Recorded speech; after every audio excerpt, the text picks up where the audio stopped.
स्वागत आप सभी का आपके अपने चैनल यूलर्न क्लासेज में। आज के वीडियो में हम लोग सब्जेक्टिव सवालों का जो सेट हम लोग करते आ रहे थे, इसका सेट नंबर जो है हम लोग 10 करेंगे। क्या करेंगे? इसका सेट नंबर हम लोग 10 करने वाले।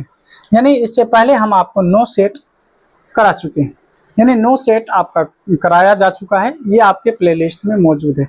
यदि आप नहीं देखे तो आप जरूर उसे एक बार देखें और सवालों के पैटर्न को समझें और सवाल कैसे कैसे आते हैं और किस तरह से बनाया जाता है, किस सवाल में कौन सी अप्रोच हम लोग लगाएं ताकि वो कम समय में और बेहतर तरीके से हम लोग उसे डील कर पाएं। तो आइए आज के भी कड़ी में हम लोग जो है सेट नंबर 10 के सारे सवाल हम लोग हल करने वाले हैं।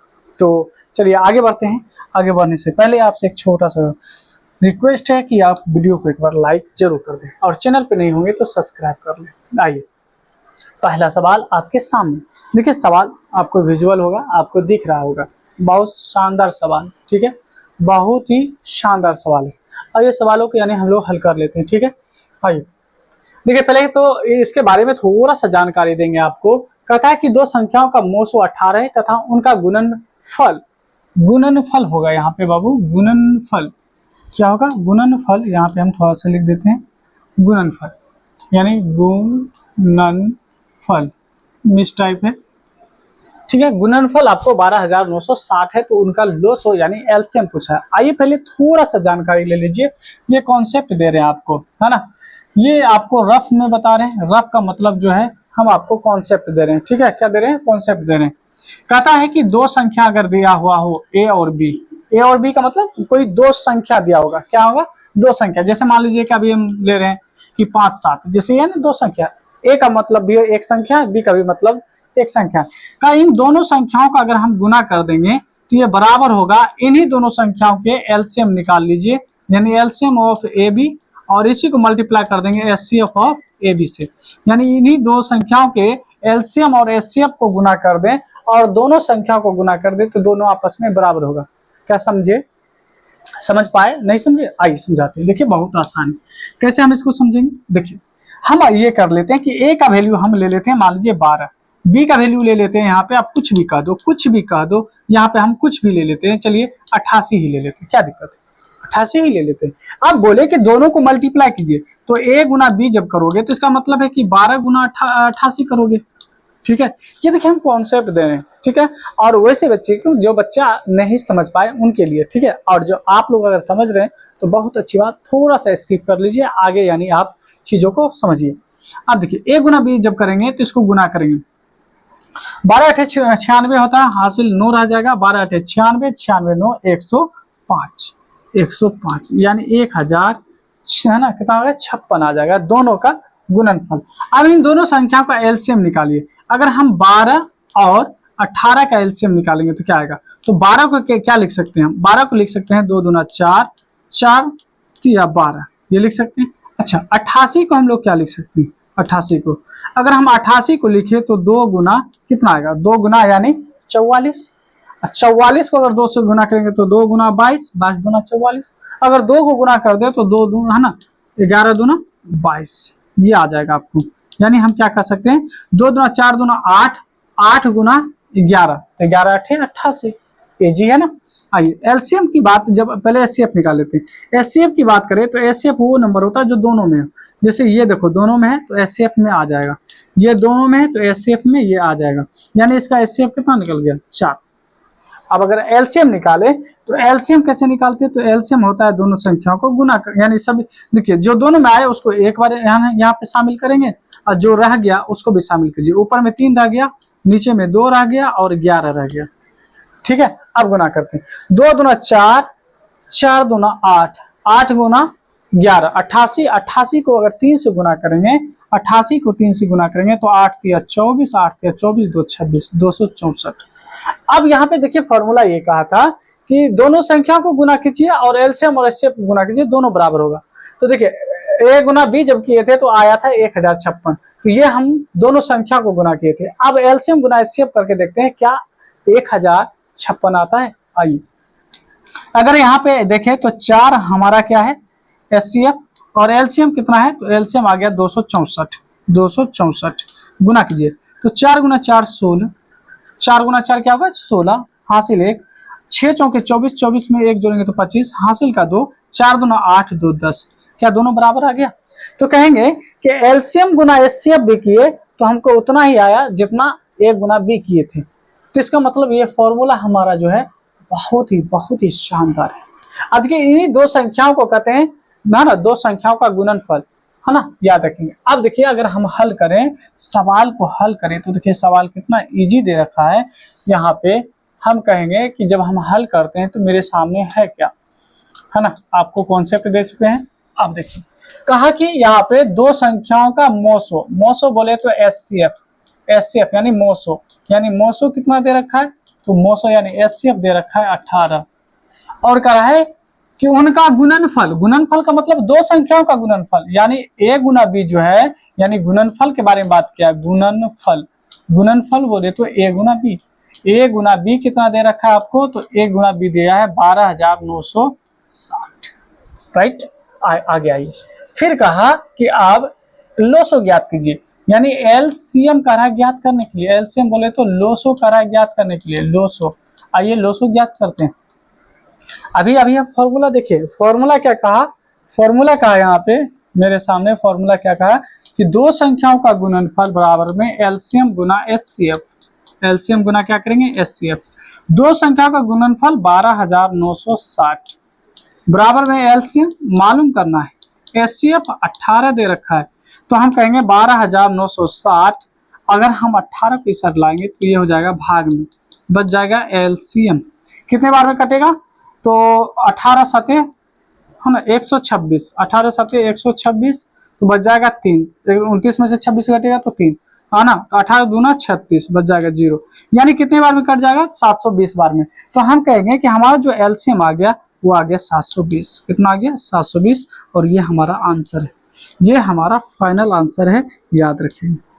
तो आप बताइए कि कैसा रहा, क्या चीज़ समझ में आया, क्या चीज़ आपको बेहतर समझ में आया, ठीक है। तो आप कहेंगे हाँ बिल्कुल समझ में आया, क्योंकि आपको कॉन्सेप्ट दे दिए, उसके बाद आपको सवाल भी हल करके बता दिए। बहुत बढ़िया, आइए आगे बढ़ते हैं। अगला सवाल हम लोग देखेंगे, ठीक है, इसको जो है नोट कर लीजिए, ठीक है। आइए अगला सवाल देखते हैं, सवाल नंबर 2। अब देखिए यहाँ पे करा है कि सिद्ध करें कि √2 एक क्या है, क्या है, एक अपरिमेय संख्या। पहले तो समझिए कि अपरिमेय संख्या होता क्या है। कहा जाता है कि अगर किसी भी संख्या को p/q के रूप में नहीं लिख पाते हैं, अगर हम इसे p/q के रूप में नहीं लिख पाते हैं तो उसी को कहते हैं क्या, अपरिमेय नंबर।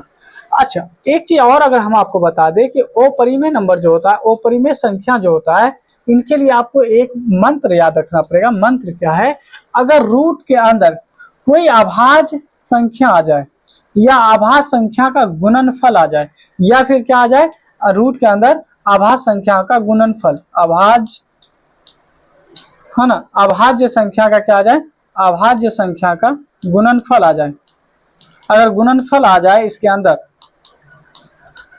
तो वो अपरिमेय संख्या होता है। वो क्या होता है, अपरिमेय संख्या होता है। ये समझने के लिए आपको बता रहे हैं, ठीक है, ये बहुत ही, है ना, फैक्चुअल बात बताएं आपको। अब आइए इस सवाल को हल करते हैं। जब भी आपको कहे कि आपको यानी अपरिमेय संख्या सिद्ध करना है, क्या करना है, आपको अपरिमेय संख्या सिद्ध करना है, तो आप इसको लेट कर लीजिएगा, इसके विपरीत क्या लेट करेंगे कि माना, यानी हल लिख करके, है ना, क्या कहोगे कि माना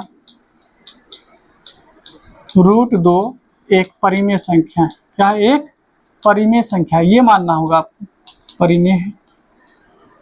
देखिए ये 2020 में पूछा गया सवाल है, हम आपको पहले भी बता चुके हैं कि पूछे हुए सवाल को ही हम लोग बना रहे हैं, और बनाकर हम ये सीख रहे हैं कि ऐसे सवाल आपके एग्जाम में आ जाए तो फिर कैसे हल करोगे, ठीक है। आइए, तो यहाँ पे हम परिमेय मान लिए, तो हम जानते हैं अगर किसी भी संख्या को परिमेय मानते हैं तो परिमेय संख्या को p/q के रूप में लिखा जाता है, इसको हम लिख सकते हैं।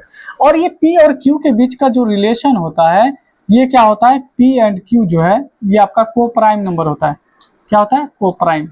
अब आपको अगर पता नहीं है कोप्राइम क्या है, तो कोप्राइम का मतलब है कि p और q में एक के अलावा और कोई संख्या नहीं होता है, p और q के साथ एक के अलावा कोई और संख्या नहीं होता है ना। जैसे 7/3 है, तो इसका मतलब है कि सात का टुकड़ा करोगे तो एक ही हो सकता है, एक के अलावा कोई नहीं आएगा।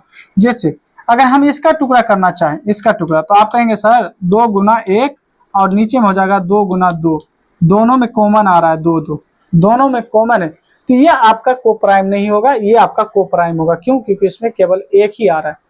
ठीक है, याद रखिएगा, एक के अलावा अगर कोई आएगा तो यानी वो कोप्राइम नहीं होगा, और जब कोप्राइम नहीं होगा, जो कोप्राइम नहीं होगा तो वो फिर परिमेय नहीं होगा, जब परिमेय नहीं होगा तो इसका मतलब फिर वो अपरिमेय ही हो जाएगा। ये बात याद रखिए। अब देखिए हम क्या किए, ये क्यू को जैसे इधर लाएंगे तो ये हो जाएगा क्यू√2, क्योंकि क्यू मल्टीप्लाई में हो जाएगा, बराबर में पी।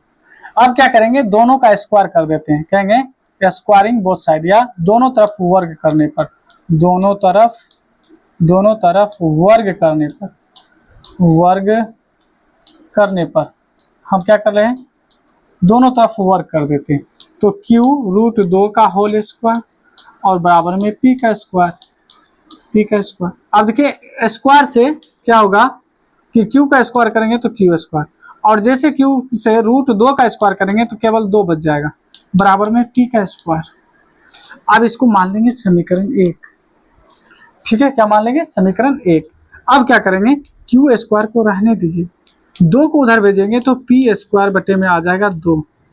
अब यहाँ पे एक छोटी सी बात लिखेंगे, चूंकि ये जो 2 देख रहे हैं ना, ये पी स्क्वायर को क्या कर रहा है, विभाजित कर रहा है। क्या करता है, विभाजित करता है। अच्छा, ये बताइए, अगर ये इसको विभाजित कर रहा है, अगर पी पे स्क्वायर नहीं रहता, ये पी पे स्क्वायर है तो 2 विभाजित कर रहा है, अगर पी पे स्क्वायर नहीं होता तो क्या 2 पी को विभाजित नहीं करता, फिर भी करता। क्या करता है, फिर भी करता। तो कहेंगे 2 पी को भी विभाजित करेगा, पी को भी विभाजित करेगा। क्या करेगा, विभाजित करेगा, निश्चित ही रूप से करेगा। ठीक है, अब यहाँ पे फिर क्या करेंगे, हमको कुछ मानना पड़ेगा। फिर माना, क्या मानेंगे, तो P बराबर, क्या मानेंगे, P बराबर, या अगर यहाँ पे रूट के अंदर 2 है तो 2 लिखेंगे, 3 रहता तो 3 लिखते, 5 रहता तो 5 लिखते, और साथ में यहाँ के लगा देंगे। क्या हम मान लिए कि P बराबर में 2 के है, क्या है, क्योंकि एक थ्योरम होता है, थ्योरम के ही अकॉर्डिंग ये मान रहे हैं। ठीक है, ये थ्योरम के अकॉर्डिंग ही मान रहे हैं। अब देखिए हम लोग क्या करते हैं, यहाँ पे है ना, आगे बढ़ाते हैं। अब हम क्या किए कि P बराबर 2 के माने, अब हम लोग समीकरण जो 1 माने थे वहां से चलेंगे। समीकरण 1 में है क्या बाबू, ये देखो, समीकरण 1 में था Q का स्क्वायर गुना 2 बराबर में P का स्क्वायर। अभी अभी हम लोग देख रहे हैं यहाँ पे कि ये जो P है, P का वैल्यू क्या माने हैं, 2 के, और यहाँ पे इसका होल स्क्वायर है तो होल स्क्वायर कर दो। तो आप कहेंगे कि Q का स्क्वायर गुना में 2 बराबर में 2 गुना 2 4 और K का स्क्वायर K। अब अगर इस 4 को इधर भेजेंगे ना तो Q का स्क्वायर गुना 2 नीचे में आ जाएगा 4 बराबर में K का स्क्वायर। अब देखेंगे 2 इकाई 2, 2 दूना 4 कट गया, तो यानी आप बच गया Q का स्क्वायर नीचे में 2 बराबर में K का स्क्वायर। अब यही बात जो यहाँ लिखे, सेम बात यहाँ भी लिखेंगे कि ये 2 Q को विभाजित कर रहा है, तो 2 जो होगा Q को भी विभाजित करेगा। इतना बात हमको लिखेंगे, कहेंगे 2 यहाँ पे लिखेंगे, चूंकि 2 Q स्क्वायर को विभाजित करता है,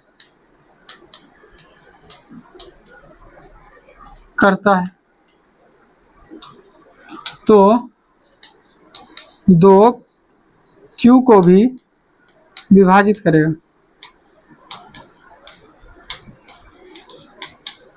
करेगा, ऑफ कोर्स करेगा, है ना, करेगा ही करेगा, कोई दिक्कत। अब देखिए हम क्या बताए थे कि P और Q क्या है, कोप्राइम, एक के अलावा कुछ नहीं। लेकिन आप यहाँ पे अगर देख पा रहे होंगे तो देखिए, यानी 2 जो है P को भी विभाजित कर रहा है और 2 जो है Q को भी विभाजित कर रहा है। इसका मतलब है कि P के साथ भी 2 है और Q के भी साथ 2 है, जबकि हम बोले थे P के साथ केवल 1 होगा, Q के साथ भी 1 होगा, लेकिन ऐसा नहीं हुआ। यानी हम जो इसको एज्यूम किए थे, माने थे, बिल्कुल गलत मान लिए, यानी ऐसा हुआ ही नहीं, ऐसा नहीं हुआ। ठीक है, तो हम लिखेंगे इस तरह, है ना, इस तरह P तथा Q का एक गुणनखंड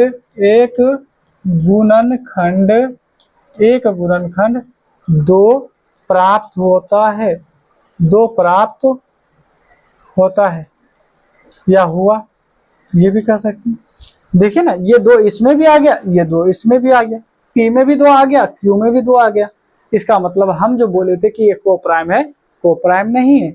जब ये कोप्राइम नहीं होगा तो पी बटे क्यू नहीं होगा, और जब पी बटे क्यू नहीं होगा तो रूट दो परिमेय नहीं होगा, जब परिमेय नहीं होगा तो क्या होगा, वो परिमेय होगा। तो कहेंगे अतः हमारा मानना गलत हुआ। नहीं हो गया गलत? अब कहेंगे हाँ गलत तो हो गया। तो रूट दो क्या है, रूट दो एक अपरिमेय संख्या है। क्या है, एक अपरिमेय संख्या है, ठीक है। इसलिए रूट दो क्या है, एक अपरिमेय संख्या है। और इस तरह से ये हम लोग क्या किए, इसको सिद्ध कर दिए, है ना। क्योंकि हम पहले एज्यूम किए थे कि ये परिमेय है, लेकिन ऐसा नहीं हुआ, ये परिमेय था ही नहीं। तो क्या था, पहले भी अपरिमेय था, अब भी अपरिमेय ही निकला। आइए 2 सवाल कर लिए, अब हम लोग अगले सवाल की तरफ बढ़ते हैं। आप लोग जल्दी से कमेंट करके एक बार बताएं कि क्लास अब तक आपको कैसा लगा। आइए थोड़ा सा समझिए। देखिए थोड़ा सा रफ यूज करेंगे, आपको मालूम होगा कि साइन स्क्वायर थीटा प्लस में कोस स्क्वायर थीटा, ये सब तो एकदम जादुई फार्मूला है, ये सबको याद होता है। अगर यहाँ से ये निकाल ले कि साइन स्क्वायर थीटा क्या होगा, तो 1 माइनस कोस स्क्वायर थीटा होता है। अगर हम कह देते कि कोस स्क्वायर थीटा क्या होता है, तो आप कहते हैं 1 माइनस साइन स्क्वायर थीटा होता है। आपसे अगर ये पूछ देते हैं कि ये बताइए कि साइन थीटा बटे में कोस थीटा क्या होता है, तो आप कहते हैं कि टेन थीटा होता है। सर ये तो बच्चे वाला गेम यानी फॉर्मूला है। अगर कहते हैं 1 बाय सेक क्या होता है, सॉरी 1 बाय कोस क्या होता है, तो आप कहते हैं ये क्या पूछ रहे हैं सर, ये तो है ना छोटा छोटा बच्चा जानता है कि ये सेक थीटा होता है। 1 बाय कोस थीटा क्या होता है, सेक थीटा होता है। आइए ये जो हम लिखे, क्यों लिखे, क्योंकि इस सवाल में ये इस्तेमाल होगा, ठीक है। आइए एक और फॉर्मूला आप जानते होंगे कि सर ए का स्क्वायर माइनस बी का स्क्वायर क्या होता है, तो आप कहेंगे सर ए प्लस बी इंटू ए माइनस बी होता है, ये फॉर्मूला होता है। या कभी ऐसा ही दे देता है ए माइनस बी इंटू ए प्लस बी क्या होता है, तो आप कहते हैं कि सर ए का स्क्वायर माइनस बी का स्क्वायर इसके बराबर होता है। वही बात, बस इसको पलट के लिख दिया और कुछ नहीं, है ना, कुछ नहीं है, कुछ नहीं। इतना हल्का हल्का सवाल आपके एग्जाम में पूछता है ना, हकीकत में थोड़ा सा मेहनत कर लो तो 1 घंटे पहले आप है ना एग्जाम हॉल से निकल जाओगे। देखो यहाँ पे सवाल क्या है, 1 minus sine theta, 1 minus sine theta, नीचे में क्या है 1 प्लस साइन थीटा, ठीक है। और बराबर में दिया है सेक थीटा और प्लस माइनस में टेन थीटा, इसका होल स्क्वायर दिया है। क्या दिया है, होल स्क्वायर दिया, कोई दिक्कत की बात ही नहीं। अब हम क्या करते हैं कि LHS ले लेते हैं, लेफ्ट हैंड साइड लेते हैं। LHS 1 माइनस साइन थीटा है ना, और नीचे में 1 प्लस साइन थीटा है। देखिए RHS लेकर भी हम LHS बना सकते हैं, बहुत इजी सवाल है, बना सकते हैं। आइए लेकिन हम LHS ही लिए हैं। अब ये LHS में क्या करेंगे, ध्यान दीजिएगा, थोड़ा सा ध्यान देने की बात क्या है कि हम बोले इसका हर परिमेयकरण कर लेते हैं। हर परिमेयकरण का मतलब होता है, यहाँ पे ध्यान दीजिएगा, नीचे में 1 प्लस साइन थीटा है तो ऊपर में 1 माइनस साइन थीटा से है ना गुना करेंगे, और नीचे में भी 1 माइनस साइन थीटा से गुना करेंगे, ठीक है। आप ध्यान दीजिए, अब ऊपर वाले को ऊपर वाले से गुना कीजिए, तो कहेंगे सर ऊपर वाले को ऊपर से वाले से गुना करेंगे तो 1 minus sine theta, 1 minus sine theta, इसका मतलब तो वही हो गया ए गुना ए, मतलब ए स्क्वायर। अगर ए गुना ए तो ए स्क्वायर कहते हैं, तो यहाँ भी तो 1 minus sine theta, 1 minus sine theta, तो आप कहेंगे 1 माइनस साइन थीटा का whole square, 1 minus sine theta 2 बार आया तो इसका होल स्क्वायर कर दीजिए। बोले ठीक है कर लीजिए। आगे नीचे में ए प्लस बी इंटू ए माइनस बी, अभी जस्ट बताएं ए प्लस बी इंटू ए माइनस बी जब करेगा ए प्लस बी इंटू ए माइनस बी, तो ए का स्क्वायर माइनस बी का स्क्वायर होता है। देख लीजिए यहाँ पे भी लिखे, तो यहाँ हो जाएगा ए स्क्वायर, ए की जगह पे 1 है तो 1 का स्क्वायर माइनस बी, बी की जगह पे साइन या साइन है कहीं भी देखोगे तो साइन का होल स्क्वायर, ठीक है। अब ध्यान दीजिएगा यहाँ पे आपको सर बोले कि देखिए 1 माइनस साइन थीटा का होल स्क्वायर रहने दीजिए, इसके साथ कोई बदलाव मत कीजिए। नीचे में 1 माइनस साइन स्क्वायर थीटा बराबर क्या लिखे थे, 1 माइनस साइन थीटा बराबर में कोस स्क्वायर थीटा, तो आप कहेंगे यहाँ पे ले लीजिए कोस स्क्वायर थीटा। कहेंगे हाँ बिल्कुल ले सकते हैं सर, इसमें कोई डाउट नहीं है। अब देखिए हम ये बोले कि 1 माइनस, ध्यान दीजिएगा, 1 माइनस साइन थीटा, और नीचे पे क्या है ना, कोस थीटा, और दोनों पे क्या है होल स्क्वायर, इसका भी होल स्क्वायर, इसका भी होल स्क्वायर, तो कहेंगे दोनों का होल स्क्वायर लिख लीजिए। बोलेंगे हाँ बिल्कुल लिख लीजिए, क्या दिक्कत है, होता है।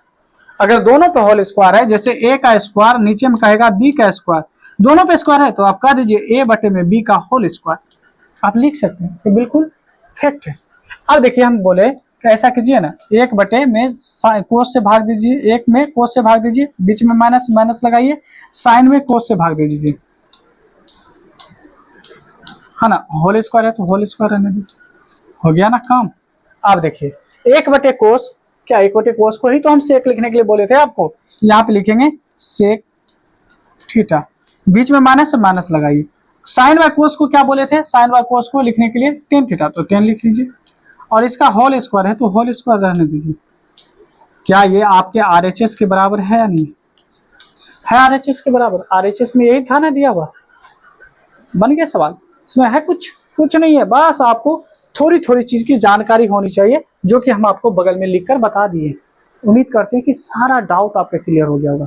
ठीक है, सवाल तो इस तरह से बनाएंगे हम लोग, सवाल को इस तरह से बनाएंगे कि सवाल भी कहेगा कि कौन बनाया है ना, सवाल भी कहेगा कि कौन बनाया। अब और आप लोगों के लिए जब हम ऑब्जेक्टिव का वीडियो लेके आएंगे तो केवल ऑप्शन देखोगे और कहोगे कि सर यही आंसर है, ऐसे ऐसे तरीके बताएंगे आपको, है ना। बस आप हमसे जुड़े रहिए, है ना, सवाल आप सीखते रहें, है ना। बहुत जल्द आप लोग के लिए ऑब्जेक्टिव सवाल भी हम लेके आएंगे। आइए सवाल देखिए, कितना मजेदार सवाल है, एपी का सवाल है। कह रहा है कि समांतर श्रेणी का 7वां पद जो है, कह रहा है यहाँ पे जैसे हम हल करेंगे, है ना, तो कह रहा है 7वां पद यानी T9 यानी 7, T7, T का मतलब टर्म, टर्म का मतलब पद, है ना। 7वां पद जो है 1/9 है। देखिए आप एनसीईआरटी बुक पढ़े होंगे ना, तो पद को यानी ए लेके माना होगा, तो अगर 7 भी कहोगे तो इसका मतलब हो जाएगा 1/9, 1/9, है ना। तो A9 भी लिख सकते हैं, T9 भी लिख सकते हैं, इसमें कोई फर्क नहीं होता है ना, याद रखेंगे। अच्छा, अगर ये 7वां पद है तो 7वां पद को लिखते कैसे, देखिए पहली बात तो ये है कि इसका फॉर्मूला होता है Tn का फॉर्मूला होता है A + n - 1 × D, ये होता है। या आप अगर एनसीईआरटी में देखे होंगे तो उसमें ऐसे लिखा हुआ है An बराबर में A + n - 1 × D, दोनों एक ही बात है, इसमें कोई यानी बदलाव नहीं है, कोई फर्क नहीं, एक ही चीज है। और अगर यहाँ पे 10वां पद कहेगा ना, अगर यहाँ पे A10 कह दिया तो इसका मतलब है कि n में से एक घट जाएगा, तो क्या कहलाएगा, A + 9D कहलाएगा, यही ना कहलाएगा। देख लीजिए ना, क्योंकि n ही तो, यही n तो यहाँ पे भी है, अगर 10 है तो 10 में से एक घट गया तो क्या हो जाएगा, A + 9D हो जाएगा। अगर 7 रहता तो n 7 में से एक घट 6 हो जाता। तो हमेशा जो होता है D एक कम होता है, जितना पद दिया होता है उसमें से एक D कम होता है। तो यहाँ पे अगर 7 दिया तो इसी को लिख सकते हैं ना, A + 6D बराबर में 1/9। कहेंगे हाँ सर बिल्कुल सही, बिल्कुल सही, बिल्कुल सही, कोई बात नहीं। समीकरण 1। फिर दूसरा बोला है यहाँ पे कि 9वां पद जो है 1/7 है, 9वां पद 1/7 है, तो 9वां पद जो है 1/7, ये बात लिख दिए। तो इसी को लिखेंगे A + 8D, क्योंकि एक घटा लीजिए, 9 में से एक घटेगा तो 8, D बराबर में 1/7, समीकरण 2। आप कहेंगे ऐसा कीजिए सर, समीकरण 1 में से समीकरण 2 को घटा लीजिए, यहाँ से हम A और D का वैल्यू मालूम कर लेंगे। तो हम कहेंगे समीकरण 1 में से समीकरण 1 क्या है ना, तो समीकरण 1 है A +, यहाँ हम दूसरा कलर ले रहे हैं ताकि आपको और बेहतर समझ में आए। तो यहाँ पे अगर देखें समीकरण 1 और घटाओ, ये घटाओ है समीकरण 2, समीकरण 2। अब ध्यान दीजिएगा, अब ध्यान दीजिएगा, समीकरण 1 क्या है, A + 6D बराबर में 1/9। दूसरा क्या है, A + 8D माना 1/7, घटा लीजिए, ये इसमें से घटेगा, ये इसमें से घटेगा, ये इसमें से घटेगा, ये एक प्लस में एक माइनस में क्यों घट जाएगा। 6 में से 8 घटाओगे तो -2D बचेगा, नहीं बचेगा, बराबर में। अब देखिए 1/9 में से 1/7 घटा रहे हैं, यानी 1/9, देखिए ऊपर में 1/9 है, इसमें से घटा रहे हैं 1/7, क्या घटा रहे हैं, 1/7 घटा रहे हैं। तो इन दोनों का एलसीएम 63 होगा, नहीं होता है, कहेंगे हाँ होता है। 7 यानी 9 से भाग लगाएंगे 7 बार में, फिर 7 से भाग लगाएंगे तो होगा 9 बार में, नहीं होगा। तो आप देखिए जैसे कहेंगे कि 7 में से 9 घटाएंगे तो -2, और नीचे क्या है, तो रह जाएगा 63, ये इतना आ जाएगा। माइनस से माइनस कैंसिल हो जाएगा, तो डी का वैल्यू क्या होगा, ये हो जाएगा यहाँ पे 2/63 है, और 2 जैसे इधर आएगा तो ये डिवाइड में जाएगा, तो 2 से 2 कट गया एक बार में, तो डी का वैल्यू यहाँ से आ गया 1/63। डी का वैल्यू कितना आ गया 1/63। अब हमको डी का वैल्यू पता चल गया है, तो ए का वैल्यू मालूम करना होगा, ए का वैल्यू मालूम करना होगा। आइए ए का वैल्यू मालूम करते हैं। अब देखिए समीकरण किसी एक से चलते हैं, समीकरण एक से, तो समीकरण एक अगर देखेंगे तो समीकरण एक कहता है यहाँ पे कि a + 6d = 1/9। ठीक है, अब देखिए यहाँ पे अगर हम देखें 6 का 6, डी का वैल्यू क्या है, डी का वैल्यू 1/63, 1/63 बराबर में यहाँ पे हो जाएगा 1/9। नहीं हो जाएगा, आप कहेंगे हाँ बिल्कुल हो जाएगा। अब ध्यान दीजिएगा, अगर a + 6 को 1 से गुना करेंगे तो 6/63 बराबर में 1/9। अब देखिए a बराबर में 1/9 है, और ये इधर आएगा तो 6/63 हो जाएगा। नहीं हो जाएगा। ऐसा करते हैं कि नीचे वाले इसको भी 63 कर लेते हैं। 63 करने के लिए इसको 7 से गुना करना पड़ेगा। अगर नीचे में 7 से गुना किए तो ऊपर भी 7 से गुना कर दीजिए। तो अब हमारे सामने रह गया 7/63, और इसमें से घटेगा 6/63। अब देखिए अगर एलसीएम लेंगे तो 63 ही आएगा, और 7 में से 6 घटाएंगे तो 1 आ जाएगा। तो ए का वैल्यू भी आ गया 1/63। क्या हो जाएगा 1/63 आ जाएगा। अब ए का वैल्यू और डी का वैल्यू आ गया। तो आपसे पूछा क्या, तो पूछा है कि है ना 63वां पद का वैल्यू क्या होगा, 63वां पद का वैल्यू क्या होगा। तो आइए निकाल लेते हैं। तो 63वां पद जो है, यानी इसको कहेंगे T63। तो इसको हम लिखेंगे कैसे, तो इसी को लिखते हैं है ना a + 62d, क्योंकि a का हम घटा के d लिखते हैं। अब कहेंगे a का वैल्यू 1/63 है ना, 62 गुना डी का वैल्यू 1/63 है ना। तो आप कहेंगे कि यहाँ देखिए 1/63 ये हुआ, प्लस में 62/63 ये हुआ, एलसीएम लोगे तो 63 ही आएगा। तो अगर दोनों का हर बराबर होता है तो अंश को जोड़ दीजिए, तो ये भी हो जाएगा 63। 63 में 63 से भाग लगाएंगे तो 1, यानी यहाँ कह सकते हैं कि 63वां जो पद होगा वो 1 के बराबर होगा, जो कि हमारा फाइनल आंसर है। अब आप बताइए कि यहाँ कहाँ आपको डाउट है, इस सवाल में डाउट बताइए कहाँ है। अगर नहीं है तो एक बार लाइक जरूर कर दीजिए। ठीक है, सवाल हम अपने स्तर से बिल्कुल हम क्लियर बता रहे हैं।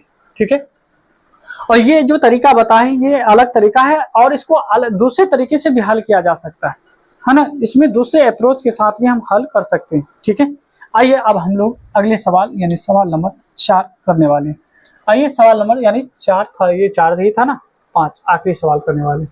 देखिए बहुत ही शानदार सवाल है। ठीक है, सवाल को जो हम पढ़ रहे हैं तो कह रहा है कि बहुलक ज्ञात करें।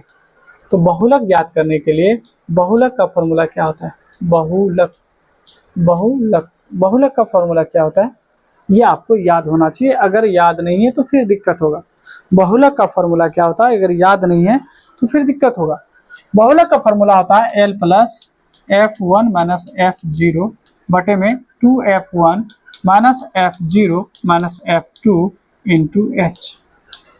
ये होता है बहुलक का फॉर्मूला। अब ये होता कैसे कैसे, ये कैसे कैसे होगा आइए बताते हैं, क्या दिक्कत है ना। देखिए सबसे पहले तो इसको हम जो है वर्टिकल तरीके से बनाते हैं। क्लास इंटरवल को कहते हैं, यानी वर्ग अंतराल को कहते हैं क्लास इंटरवल। तो इसको हम C for class, I for interval लिख लेते हैं। ठीक है, उसके बाद अगर देखें यहाँ पे तो दिया है बारंबारता, बारंबारता को फ्रीक्वेंसी यानी F लिख लेते हैं। कोई दिक्कत, कहेंगे नहीं सर कोई दिक्कत ही नहीं। और कोई दिक्कत नहीं तो मुझे भी कोई दिक्कत नहीं होगा। थोड़ा सा इसको बड़ा कर लेते हैं, जगह मेरे पास बहुत ज़्यादा हो जाएगा। CI क्लास इंटरवल और फ्रीक्वेंसी है ना। देखिए कहाँ से कहाँ तक दिया है, यानी ये फ्रीक्वेंसी है, ये फ्रीक्वेंसी तो दिया है 80 से 85, 80 से 85, 80 से 85 33 है। उसके बाद 85 से 90 दिया है, 85 से 90 दिया है, जो कि 27 दिया है, ये 33। उसके बाद कहा कि 90 से 95, 90 से 95, ये कितना दे रखा है, तो ये दे रखा आपको 85। फिर कहा कि 95 से 100, 95 से 100, ये कितना दे रखा है, ये 155 दे रखा है। फिर दे रखा है 100 से 105, 100 से 105 दे रखा है, कितना दे रखा है 105। 105 दे रखा है। ये कितना दे रखा है? ये दे रखा है आपको 110। उसके बाद 105 से 110 दिया, 105 से 110 दिया है। ये कितना, इसका वैल्यू कितना दे रखा है? तो ये दे रखा है 105 से 110 ना, तो ये हो गया 45। ठीक है, 45 ले लेते हैं। और लास्ट में दे रखा है 110 से 115, 115 ना, यस, ये कितना है? 15 है। अब चुनौती ये है कि मुझे ये मालूम करना है कि F1 क्या होता है, F क्या होता है। देखिए, ध्यान दीजिएगा। F1 जो होता है, F1 का मतलब होता है, हाँ ना, बारंबारता, यानी है ना, क्या कहते हैं, बहुलक वर्ग की बारंबारता, बहुलक वर्ग की बारंबारता। अब ये बारंबारता मतलब क्या? मतलब यह है कि फ्रीक्वेंसी में जो आपका फ्रीक्वेंसी F दिया, इसमें सबसे ज्यादा यानी वैल्यू किसका है? सबसे ज्यादा वैल्यू किसका है? F में ढूंढेंगे सबसे ज्यादा। तो सबसे ज्यादा अगर ढूंढेंगे तो मुझे मिल रहा है क्या? मुझे मिल रहा है 155। क्या मिल रहा है? 155। ये जो आप 155 देख रहे हैं, ये F, यही इसी को कहते हैं F1। ये क्या होता है हमारा? F1। और F1 से पहले क्या होगा? तो आप जानते हैं 1 से पहले 0 आता है, इसीलिए कहेंगे इसको F0। अच्छा, 1 के बाद क्या आता है? तो 1 के बाद आता है 2, इसको कहेंगे F2। और ये हो गया आपका बहुलक वर्ग। क्या होगा ये? बहुलक वर्ग। अच्छा, बहुलक वर्ग से क्या हमको मिलेगा? इससे क्या मिलता है मुझे? तो बहुलक वर्ग जो आपको 95 से, ये जो क्लास इंटरवल है, यानी कहाँ से? 95 से 100, इसमें जो होता है, जो पहला होता है सबसे छोटा, उसको L कहा जाता है। और इन दोनों के बीच का जो डिफरेंस होता है, उसी को H कहा जाता है, क्लास साइज। तो 100 में से 95 घटाएंगे तो 5 आ जाएगा। नहीं आ जाएगा? आप कहेंगे हाँ बिल्कुल आ जाएगा। छोटे वाले को A और 100 में से 95 को सब्ट्रैक्ट करेंगे तो आ जाएगा 5, जो कि H के बराबर होगा। F1 का वैल्यू अभी जस्ट देख लिए कि F1 का वैल्यू आ गया 155। कहेंगे कि F0 का वैल्यू कितना आ गया? तो कहेंगे F0 का वैल्यू आ गया 85। F2 का वैल्यू कितना आ गया? तो F2 का वैल्यू आ गया 110। आप कह रहे हैं कि फॉर्मूला क्या होता है? कहेंगे सर फॉर्मूला सामने में लिखा हुआ है, इसमें दिक्कत की बात ही नहीं है। तो फॉर्मूला होता है बहुलक बराबर में बहुलक, है ना, यानी बहु का लक ना, सही बात है। आइए, ये होता है L plus F1 minus F0 बटे में 2 गुना F1 minus F0 minus F2, क्या होता है? F2 और गुना में H। आइए कर लेते हैं। तो यहाँ देखिए L का वैल्यू कितना है? 95 प्लस F1 का वैल्यू क्या है? 155। F0 का वैल्यू क्या है? F0 का वैल्यू है 85। उसके बाद 2 गुना F1 का वैल्यू क्या है? 155 माइनस F यानी 0 का वैल्यू क्या है? 85। उसके बाद माइनस F2 का वैल्यू क्या है? 110 और गुना में क्या है? तो गुना में H का वैल्यू 5। यही है, मेरे ख्याल से विजुअल होगा, सारा चीज आपको दिख रहा है, बिल्कुल दिख रहा है। आइए अब आगे क्या करते हैं? आगे ये आपका 95 रहेगा प्लस, अब 155 में से अगर हम 85 को घटा लेते हैं तो शायद 70 आ जाएगा। 5 में से 5 घटेगा तो 0 और 15 में से 8 घटा तो 60। ठीक है, उसके बाद ये गुना 5, क्योंकि गुना में ऊपर आ जाएगा, नीचे में 155 को 2 से गुना करेंगे तो इसका मतलब है कि 200 और 310 आ जाएगा। 5 गुना 10, 5 गुना 10, 1 11 और 2 1 3, 310 आ जाएगा। और 85 को 110 में जोड़ेंगे तो 100, है ना, 95 हो जाएगा, 195 ये हो जाएगा, कोई दिक्कत की बात नहीं। अब कहेंगे कि सर 95 रहने दीजिए प्लस में। उसके बाद देखिए इसको अगर गुना करेंगे तो ये हो जाएगा आपको 70 गुना अगर हम करते हैं तो 7 × 5 = 35, 350। नीचे में क्या होगा? 310 में से इसको घटाएंगे तो 10 में से 5 घटाएंगे तो 5 आ जाएगा, ये हो जाएगा 0। 10 में से 9 घटाएंगे तो 1 आ जाएगा, 2 1 आ जाएगा, नहीं आ जाएगा? आप काट लीजिए, कितने बार में कटेगा? क्या ये कितने बार में कट सकता है? कितने बार में कटेगा ये बताइए, कितने बार में कटेगा? इसको हम काट सकते हैं, छोटा छोटा करके ही काट लीजिए। है ना। यहाँ थोड़ा सा हम इधर लिख लेते हैं ताकि हमको ज़्यादा जगह मिल पाए। तो 95 प्लस में अब इसको काटेंगे। जैसे ये क्या था 70 गुना, यानी ये 70 गुना ही 5 था, इसको अभी हम हटा रहे हैं, है ना। और नीचे में क्या है 115। अगर 5 से काटेंगे तो 5 गुना 10, 5 तिया 15, यही ना आ गया। अगर हम 5 से काटें तो 5 दूना 10, 5 तिया 15, यानी 95 प्लस में 70 बटे में क्या आ जाएगा यहाँ पे आ जाएगा 23। अब इससे यानी अगर हम भाग दें तो कितना आएगा, तो हम जानते हैं कि 3 बार में 66 हो जाएगा। अगर हम 23 से भाग देंगे 70 में, 3 बार में कितना आएगा 66 या 69 होगा ना। 3 तिया 9, 3 दूना 6, तो बच जाएगा 1, डेसिमल आएगा 0, डेसिमल आएगा, है ना। 3 बार में कर सकते हैं, या 4 दूना 8 और 1 9, 4 बार में। तो यानी हम कह सकते हैं यहाँ पे कि 3.04 के समथिंग आएगा। और इसको जब ऐड करेंगे तो यहाँ पे हम कह सकते हैं कि ये हमारा फाइनल आंसर हो जाएगा। अब बताइए मुझे कि सारे सवाल में कहीं पे आपको कोई डाउट है? अगर डाउट नहीं है तो वीडियो को अगर आप लाइक कर दिए तो ठीक है, चैनल को सब्सक्राइब कर लें, नहीं तो वीडियो को लाइक जरूर करें। बताइए कहीं पे डाउट है? नहीं है। ऐसे ऐसे सवाल यानी आसान सवाल आपके एग्जाम में आते हैं कि जो कि आप तुरंत बना लेंगे और आपको पूरे के पूरे नंबर मिलते हैं। तो उम्मीद करते हैं कि आज के वीडियो में जो 5 सवाल बताए बहुत ही इंपॉर्टेंट सब सवाल बताए, और सारे सवाल को आसानी से हम लोग हल करने के लिए सीख चुके हैं। तो उम्मीद करते हैं कि आज का वीडियो आपको पसंद आया होगा। पसंद आया है तो वीडियो को लाइक और दोस्तों में शेयर और चैनल को सब्सक्राइब करें। और आप लोगों के लिए जल्द ऑब्जेक्टिव का बहुत ही ज़बरदस्त तरीके से जो है ऑपरेशन करने वाले हैं, उसका भी वीडियो आने वाला है। तो वीडियो को चैनल को जरूर सब्सक्राइब करके रखेंगे, दोस्तों में भी शेयर कर देंगे। मिलते हैं नेक्स्ट वीडियो में।